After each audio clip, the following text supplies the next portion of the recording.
یاد رکھو میں دیکھو کسی کی سائڈ نہیں لیتا ہوں. گھروں میں ایک چیز بہت زیادہ ہوتی ہے کہ عورت جب شوہر کو سمجھاتی ہے نا اس کی غلطی، تو شوہر کو اکثر غصہ آتا ہے غلطی پہ، حالانکہ وہ صحیح ہوتی ہے عورت. یہ مردوں کی ایک عمومی بیماری ہے. ان کو یہ ہوتا ہے میری بیوی مجھے کیوں سمجھا رہی ہے، وہ آنا کا مسئلہ بناتے ہیں. یہ بھی تکبر ہے. نہیں یاری بات ہے. جیسے مجھے بولا کیوں، اسے مجھے سمجھایا کیوں، مجھے ایسا کیوں بولا اسے.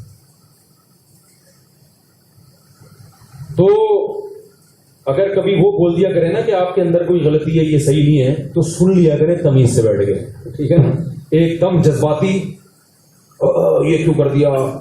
یہ بھی ہوتا ہے کہ لڑکی کے ابا اماں آئے داماد کو سمجھانے کے لیے، داماد بیٹھنے کے لیے تیار نہیں ہے، بیٹھتا ہی نہیں وہ کم وقت. یار میں نہیں بیٹھوں گا. یہ تکبر ہے. کیوں نہیں بیٹھو گے بھائی؟ وہ آئے ہیں بیٹھو تو صحیح، بات تو کرو.